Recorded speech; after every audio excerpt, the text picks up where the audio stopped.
আজকে ন্যায় বিচার মা বোনদের লেখাপড়ার ব্যবস্থা কে করেছেন? বেগম খালেদা জিয়া। তাই তারা বাংলাদেশকে স্বীকার করে না, ৭১-এর মুক্তিযুদ্ধ স্বীকার করে না, তাদের বাংলাদেশে রাজনীতি করার অধিকার নেই। মাদেরকে নিয়ে বেহেশতের টিকিট বেচতে চান, তাদের ব্যাপারে দুটি কথা বলতে চাই। রাসূলুল্লাহ সাল্লামকে একদিন বিবি ফাতেমা জিজ্ঞাসা করলেন, বাবা আমি বেহেশতে যাব কিনা? উনি বললেন, মা আমি বলতে পারি না, তুমি তোমার ইবাদত বন্দেগী স্বামীর খেদমত তুমি যতটুকু করলে আল্লাহ যদি রাজি খুশি থাকে তাহলে তুমি বেহেশতে যাবে, আমি হাসরের ময়দানে তোমার জন্য শুধু সুপারিশ করতে পারি। আল্লাহ রসুল যেখানে তার সবচেয়ে প্রিয়তম মেয়ে বিবি ফাতেমাকে বেহেশতের টিকিট দিতে পারে নাই, সেখানে আজকে আর দাড়ি পাল্লায় ভোট দিলে নাকি বেহেশতে চলে যাবে। এর চেয়ে গুনাহগার, এর চেয়ে শিরক আর কিছু হতে পারে না। আমি আর কথা বলতে চাই না, আমি শুধু একটি কথা বলতে চাই, 12 তারিখ আপনারা যদি ভোট দিয়ে ধানের শীষকে ভোট দিয়ে যদি তারেক রহমানকে প্রধানমন্ত্রী করেন, এই হাজীপুর একটি সন্ত্রাসের জনপদ সৃষ্টি করেছে অতীতের সরকার, ঠিক কিনা?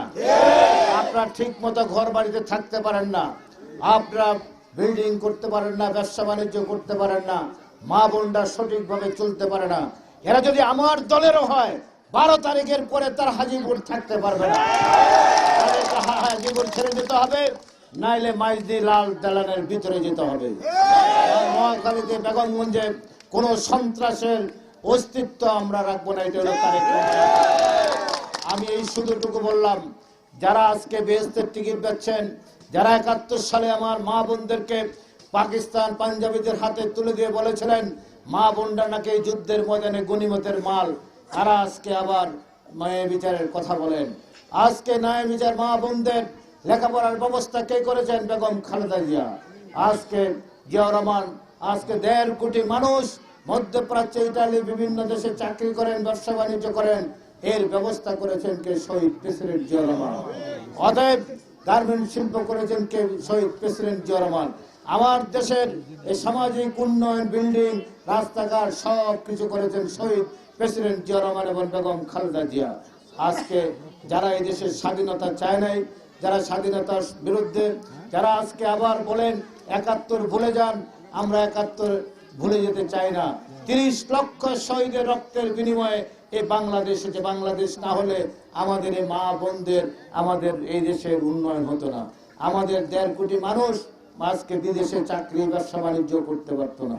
অতএব এই স্বাধীনতা রক্ষা করতে হলে, এই গণতন্ত্র রক্ষা করতে হলে আমাদের এই ১.৫ কোটি মানুষ স্বস্তিতে বিদেশে ব্যবসা বাণিজ্য চাকরি করতে হলে একটি প্রতীককে ভোট দিতে হবে, সেটি হলো শহীদ প্রেসিডেন্ট জিয়াউর রহমানের প্রতীক, বেগম খালেদা জিয়ার প্রতীক, ধানের শীষ। কাকে দেবেন?